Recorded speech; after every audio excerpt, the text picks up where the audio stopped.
There comes a moment in everyone's life when holding on becomes heavier than letting go.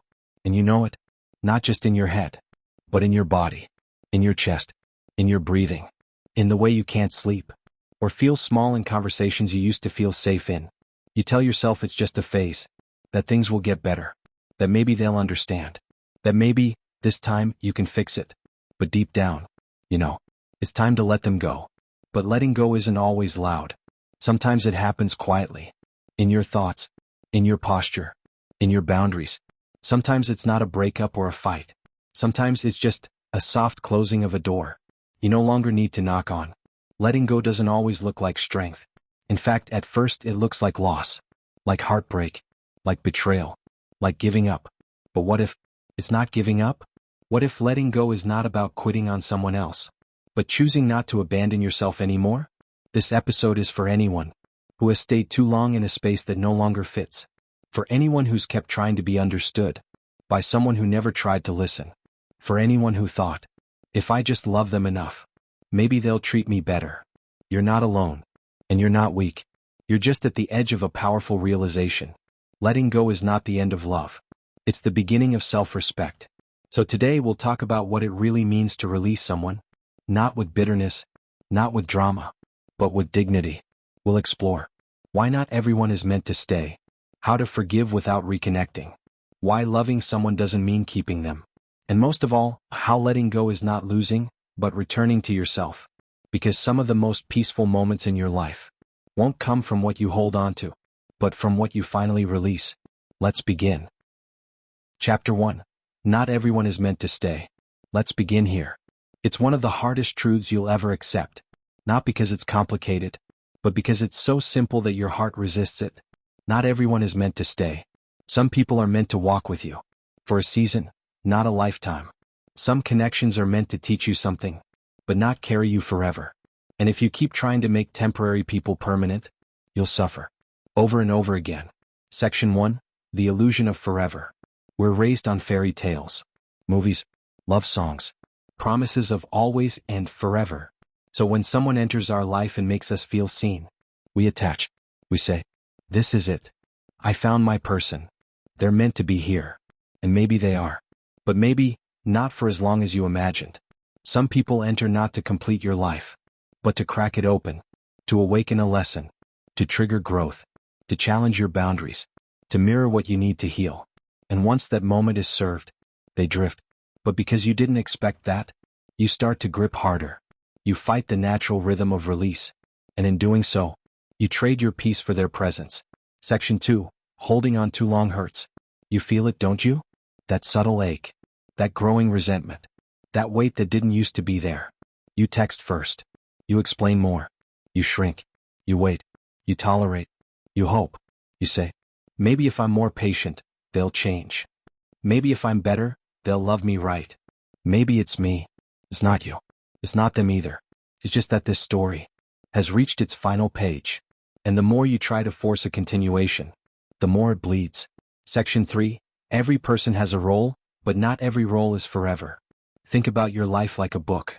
Some people are the opening chapter. They set the tone. They spark the story. They draw you in. But they don't stay. Some are plot twists. They change everything. Unexpected. Uncomfortable. Transformative. Some are background characters. They pass through, quietly shaping the setting. And a few, very few, are the ones who stay through every page. But here's the mistake. You keep trying to make everyone a main character. And that's not fair to them. And it's not fair to you. Section 4. How to know it's time to let go. There's no single rule. But there are patterns. When your growth feels like a threat to them.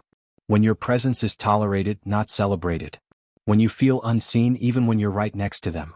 When being with them feels lonelier than being alone. When you're always explaining your worth. When your peace decreases and your anxiety grows. That's when you know. This connection is costing you more than it gives. And that's when the most loving thing you can do is release. Section 5. Letting go is a form of self-respect. You're not abandoning them. You're returning to yourself. You're not giving up. You're choosing peace over potential. You're not erasing memories. You're honoring them by not letting them turn into pain. Sometimes letting go is not about walking away from them. It's about walking toward the version of you that no longer needs to beg to be chosen. Section 6. Let them go with grace. You don't have to hate them. You don't need to burn the bridge. You don't need to announce your exit. You can leave quietly, with love, with gratitude, with dignity. Thank you for what you gave me. Thank you for the lesson. Thank you for the version of me I met while knowing you. But now, I'm ready to keep growing. And if they ask why you've become distant, you can say, because I'm finally coming home to myself. Final reflection. Not everyone is meant to stay. And that doesn't make the love fake. It doesn't make the friendship meaningless. It doesn't make the story any less beautiful. It just means it's done. You can honor what was, without holding it hostage. You can cherish the memories, without carrying the weight. You can remember them with warmth, even as you walk forward with strength. Because peace isn't found in holding tighter. It's found in letting go. Gently, quietly, clearly. And in that release, you finally return to yourself. Chapter 2. You can forgive without reconnecting. Let's begin with a truth that's rarely taught, but deeply healing when understood. You can forgive someone without ever letting them back in. Forgiveness does not mean reconnection. It does not require reunion. It does not demand contact, closure, or conversation. Forgiveness is not about them at all. It's about you. Section 1. The misunderstanding of forgiveness. We're told things like, if you really forgave them, you'd talk to them again. You can't heal if you're still holding boundaries. Real love means reconciliation. None of that is true. Forgiveness is not about removing boundaries. It's about removing the burden. It's not about pretending it never happened. It's about deciding it no longer has the power to hurt you. And sometimes the most loving thing you can do, for both of you, is to forgive from afar. Section 2. You don't owe access to those you forgive. Here's something you need to hear. You can release resentment and still refuse to reopen the door. You can send them love in silence. You can wish them peace in your heart and still know with full clarity, this person is not safe for me anymore. Forgiveness doesn't mean letting them repeat the damage. Forgiveness doesn't erase the pattern. It simply ends the story inside your nervous system. Section 3. Why we struggle to forgive without reconnecting. There are reasons this is hard. You fear they'll think you're bitter if you don't reach out. You think forgiveness isn't complete without a conversation. A part of you still craves their validation. Or, you hope reconciliation means they've changed. But here's the truth. Forgiveness is not a team sport. It's not mutual. It's not public. It's private. Quiet. You can forgive someone who never apologized, who never owned their part, who doesn't even know you're doing it, and it still counts. In fact, it counts more. Section 4. How to forgive without reconnecting. Here's a gentle process you can try. 1. Acknowledge the harm without minimizing it. Yes, it hurt. Yes, it shaped you. Be honest with yourself. 2. Feel it fully. Grieve the version of you that endured it. Write. Cry. Reflect. Sit in silence. Let the emotion complete its cycle. 3. Let go of the need for them to make it right. They may never say, I'm sorry. That's not your burden to carry anymore. 4. Reclaim your narrative. Instead of, they ruined me, say, I walked through fire and kept my soul intact. 5. Send peace and close the door. Not out of spite, but out of self-respect. You don't need to invite them back to prove you've let go. Section 5. Forgiveness heals you, not them. Forgiveness is not about rewriting the past. It's about reclaiming your present. It's cutting the cord that drains your energy. Every time you think of them, it's saying, you no longer get to live in my head rent-free. I need that space for healing, hope, and peace. And in that decision, you set yourself free. Section 6. When they reach out again. Sometimes the moment you let go, they come back. They might say, let's catch up. Can we start fresh? I've changed. And maybe they have. Maybe they haven't. But here's the test. Does reconnecting with them support your growth or threaten your peace? If it's peace you're protecting, you don't have to explain. You don't have to justify. You can simply say, I've forgiven you, but I've also moved on. And that's where I'm meant to stay. Final reflection. Let peace be enough. You don't need a conversation. You don't need the final word. You don't need to prove anything. You just need your breath, your quiet, your wholeness. Forgive, not to fix what was, but to free what is. And remember, forgiveness is a gift to yourself. Reconnection is a choice, and you're allowed to say no. Chapter 3. When holding on hurts more than letting go. There's a kind of pain we don't talk about enough. Not the pain of loss, but the pain of clinging. of holding on to something, or someone, that deep down you know is already slipping away, of trying to keep something alive, that no longer breathes the way it used to, of showing up again and again, for a connection that left you long before you left it. Section 1, you feel it before you admit it. It starts quietly. You sense a shift, the tone, a look, a missing spark. The conversations grow shorter. The energy feels heavier. The warmth becomes duty. But instead of pulling back, you try harder. You invest more. You shrink yourself. You tell yourself, it's just a rough patch. Maybe I'm asking too much. If I can just be more patient. But beneath all of that is the knowing, a still quiet knowing. This isn't working. And it hasn't been for a while. Section 2, why we keep holding on. So why do we stay? Why do we hold on when everything inside us is begging to let go? Because letting go feels like failure. Because we don't want to start over. Because we've invested time, memories, hope. Because we're afraid of what happens next. Because the unknown feels more terrifying than the pain we've grown used to. Sometimes we choose familiarity over freedom, even if that familiarity is quietly breaking us. Section 3, the emotional cost of clinging. Holding on too long doesn't just delay the end. It damages you. You start doubting your worth. You betray your own boundaries. You normalize neglect. You confuse love with pain. You slowly disappear inside the version of you that just manages. And the longer you stay, the more you begin to forget. I can leave. I deserve peace. It's okay to choose myself. Section 4, the breaking point. There comes a moment, quiet but undeniable, when the pain of staying becomes greater than the fear of leaving. That's your signal. That's your turning point. It may not look dramatic. It may not come with screaming or closure. It might just be a calm morning when you wake up and don't want to try anymore. A moment of silence that feels more honest than all your conversations. A slow, steady realization. This isn't what love is supposed to feel like. And from that moment on, you're free to begin again. Section 5. Letting go is a kindness to both of you. You're not a villain for leaving. You're not selfish for choosing peace. You're not heartless for walking away from something that once felt sacred. You're honest. And honesty, even when painful, is kindness. Kindness to yourself. Kindness to them. Because staying in something just to avoid hurting someone often leads to hurting everyone. Sometimes letting go is the most loving thing you can do. For both of you. Section 6. Healing begins the moment you release. You'll feel grief. You'll feel emptiness. You'll question everything. But slowly, something shifts. You'll start breathing deeper. Smiling softer. Feeling like you again. Because the heaviness wasn't just heartbreak. It was the weight of pretending. And now that you've let go, you have both hands free to catch what's next. Final reflection. There's bravery in holding on. But there's wisdom in knowing when to let go. Not everything ends with a villain. Not every goodbye needs a dramatic explanation. Some things simply expire. Some connections run their course. And your job is not to force life back into what no longer fits. Your job is to protect your light, to honor your peace, to let go. Not because you gave up, but because you finally chose yourself. When holding on hurts more than letting go, you already have your answer. Let that answer guide you home. Chapter 4. Let them be wrong about you. Let's talk about one of the most underrated forms of self-respect.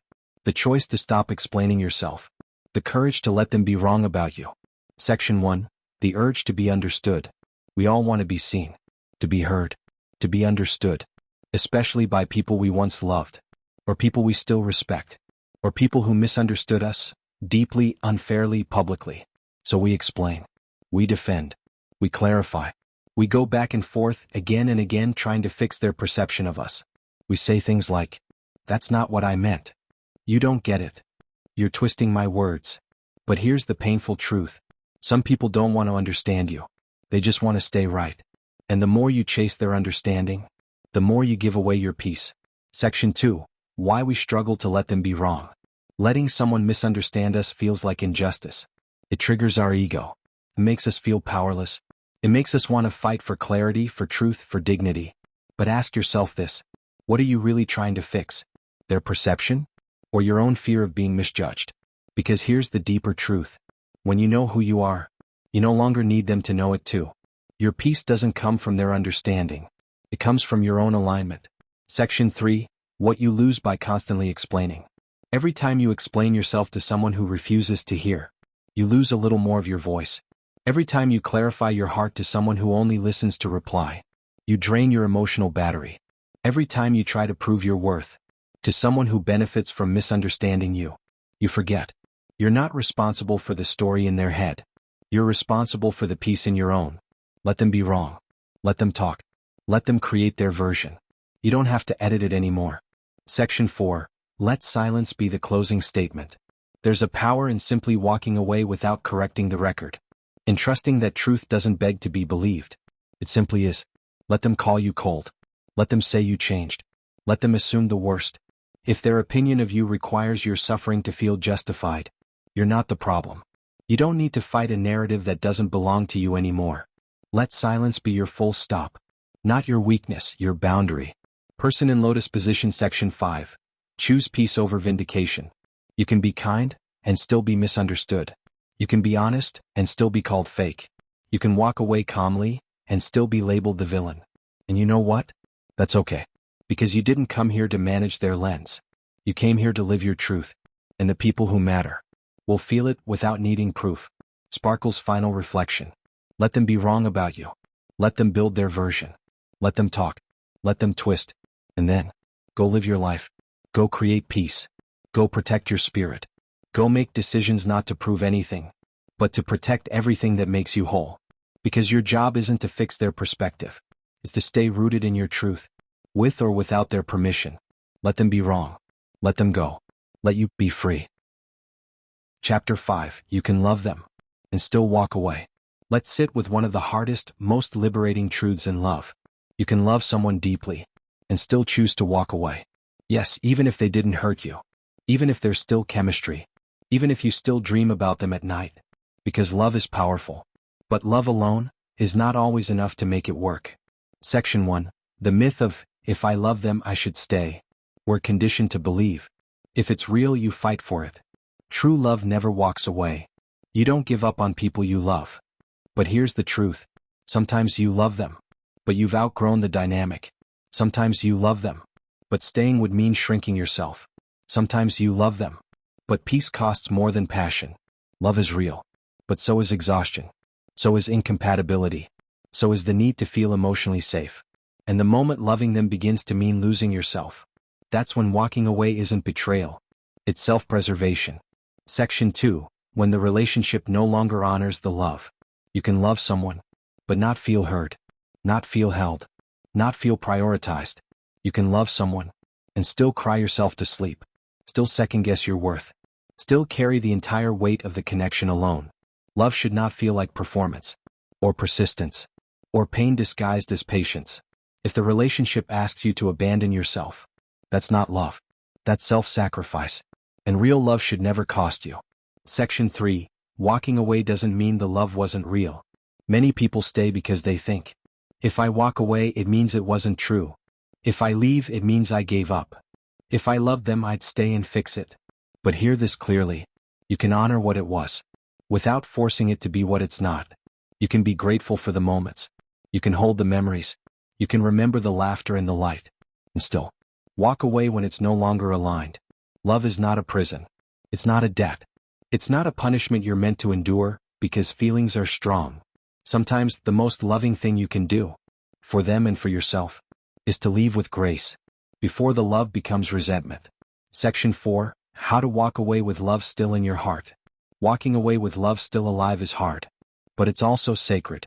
Here's how you do it. Acknowledge both the beauty and the break. Say to yourself, this meant something, and it's still ending. Don't villainize them to make it easier. They don't have to be bad for it to not be right. Choose silence over war. Leave without burning what doesn't need to be destroyed. Allow grief and love to coexist. You can cry for someone and choose to move on. Let the goodbye be full. Not with doors half open. Not with maybe someday. But with trust. If it's meant again, it'll return in better form. Final reflection. You can love them. You can wish them well. You can hope they grow. You can still think of them and smile. But still say, I choose me now. I choose the version of me that doesn't have to beg, prove, or wait. I choose peace. I choose space. I choose forward. Because in the end, loving them was real. But leaving was right. And that's not weakness. That's wisdom. Chapter 6, Detachment is self-protection, not coldness. Let's begin with a shift in perspective. Just because I'm quiet doesn't mean I don't care. Just because I let go doesn't mean I never loved. And just because I'm detached doesn't mean I'm cold. Sometimes detachment is not a reaction. It's a decision. A sacred, quiet decision to protect your mind, your heart, your spirit. Section 1, the misjudgment of emotional distance. When you start pulling back, people might say, "You've changed. You've shut down. You're being distant, cold, cold-hearted." But they don't see the full picture. They don't see the nights you stayed up overthinking, the way you softened until it broke you, the emotional labor you gave without being asked, the hope you carried alone. They only notice your silence, not the storm that came before it. And sometimes silence isn't punishment. It's protection. Section 2, detachment isn't disconnection. It's discernment. There's a difference between closing your heart and covering it when it's raining too hard. There's a difference between being numb and creating space so you don't bleed out for someone who won't stop cutting. Detachment is saying, "I still feel. I'm just choosing not to drown." It's emotional maturity. It's restraint. It's the strength to say, "I'm not abandoning you. I'm returning to myself." Section 3, why detachment becomes necessary. There comes a point in any relationship, romantic, family, friendship, when giving more starts to cost you clarity. You start questioning your worth. You start shrinking your expression. You start rationalizing things that hurt, just to keep them around. That's when detachment is no longer avoidance. It becomes self-respect. It's not about closing the door forever. It's about standing behind it long enough to hear your own voice again. Section 4, healthy detachment looks like this. Saying no without explaining. Not reacting to provocation. Letting others feel disappointed without over-accommodating. Choosing quiet instead of chaos. Not chasing clarity from those committed to confusion. It's no longer, "I'll prove to you how good I am." It becomes, "I know how good I am. I no longer need to prove it." Section 5, detachment heals what attachment couldn't. When you're overly attached, you personalize their every mood. Wait for their validation. Lose yourself in the roller coaster of maybe and what if. But when you detach, lovingly, not spitefully, you reclaim your power. You move from, "I need you to act right so I can feel okay," to, "I can feel whole regardless of what you choose." That's not cold. That's clarity. Final reflection. You can still care and create distance. You can still love and walk away. You can still wish them well and protect your space. Because your peace is not proof of apathy. It's a sign of healing. And the next time someone says, "Why are you being so cold?" you can smile softly and say, "I'm not cold. I've just stopped burning myself to keep others warm." That's not cruelty. That's self-compassion. That's not withdrawal. That's wisdom. That's detachment, with love, not bitterness. Chapter 7, your life gets lighter without their weight. Let's take a breath. You've done a lot of inner work to get here. You've faced the pain of letting go. You've questioned your guilt. You've chosen peace over proving. You've stepped away even with love still in your heart. And now here's what comes next. Lightness. The kind that doesn't come with applause. The kind that doesn't need validation. Just a quiet knowing in your chest. I don't carry that anymore. Section 1, emotional weight you didn't know you were carrying.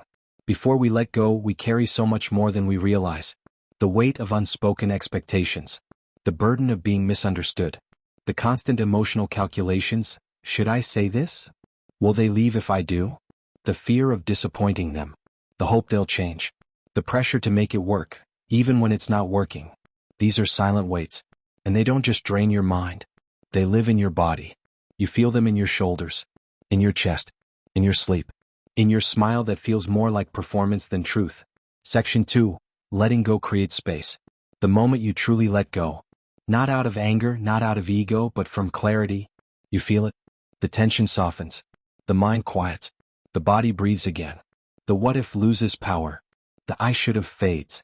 You start to see your own life again, without their shadow covering the light. And sometimes that light feels unfamiliar, but it's yours. Section 3, who you become without them. When you release what no longer serves you, you don't just lose something. You gain yourself back. You rediscover your voice. You remember what peace tastes like. You dream again, for you, not just you too. You move from surviving to creating. Suddenly, you're not checking your phone with anxiety. You're not rehearsing your tone. You're not constantly explaining your heart. You're just being. And that's not boring. That's freedom. Section 4. Peace feels like emptiness at first. Let's be honest, the first feeling after letting go isn't always joy. It's emptiness. Because chaos was familiar. Longing was familiar. Overthinking was familiar. And when it's gone, your nervous system asks, where did the noise go? Is something wrong with this silence? But stay with it. Let the stillness wash over you. Let the space stretch out. Let the absence become healing, not lack. Because peace isn't the absence of pain. It's the presence of space. And that space is where you begin again. Final reflection. Yes, you still care. Yes, you still remember. Yes, there's still tenderness. But you no longer carry what was never meant to be yours forever. And in that release, your life gets lighter. Not because you moved on coldly, but because you chose yourself softly. So if today you feel a little emptier, a little freer, a little unsure in the quiet, know this: you are not empty. You are not lost. You are just, finally, unburdened. And in that space, the real you gets to rise. So here we are. You've walked with me through silence, heartbreak, clarity, and freedom. And if you've stayed through this entire episode, then I know something about you. You're not trying to run away from the pain. You're trying to walk toward peace. You're not cold. You're not heartless. You're just tired of carrying what no longer carries you. And that's not weakness. That's wisdom. Let's gently revisit what we've learned. Chapter 1. Not everyone is meant to stay. We accepted the truth that not all people are forever people. And that's okay. Love can be real and still end. Chapter 2. You can forgive without reconnecting. We learned that forgiveness is personal, quiet, internal. You don't have to reopen what you've already released. Chapter 3. When holding on hurts more than letting go. We felt the ache of staying too long, and the relief that comes from choosing yourself. Chapter 4. Let them be wrong about you. We dropped the need to be understood. We stopped performing and started protecting our peace. Chapter 5. You can love them and still walk away. Because love isn't a reason to lose yourself. Sometimes walking away is the most loving act you can make. Chapter 6. Detachment is self-protection, not coldness. We redefine silence, distance, boundaries, not as rejection, but as sacred space. Chapter 7. Your life gets lighter without their weight. And finally we stood in the quiet, where the grief faded, and the lightness returned. What I want you to remember: letting go is not always an act of anger. Sometimes it's an act of deep, private love. Love for your future. Love for your wholeness. Love for the version of you who deserves to be chosen, not tolerated. If you're grieving right now, let it come. If you miss them, honor it.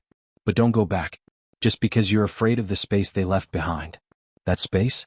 It's sacred now. Protect it. You don't have to rush healing. Healing isn't linear. You might feel clear one day and shattered the next. That's okay. Don't try to be over it. Just stay with it. Breathe. Rest. Grieve with dignity. And trust that every tear you release makes room for something new. Your peace is proof. You don't need to post about it. You don't need to explain it. You don't need to prove how much you've grown. Let your stillness say it. Let your absence say it. Let your lightness be the evidence. Because the more you let go, the more you return to yourself. Microphone final words. If this episode gave you even a little more clarity, a little more calm, a little more courage to release what weighs you down, then I hope you'll share it. Not for me, but for someone else, who's quietly carrying the same weight, and just needs permission to put it down. Thank you for spending this time with me. I honor your pain. I celebrate your courage. And I trust your path. Until next time, let them go. Let yourself rise. And walk forward not empty, but finally light.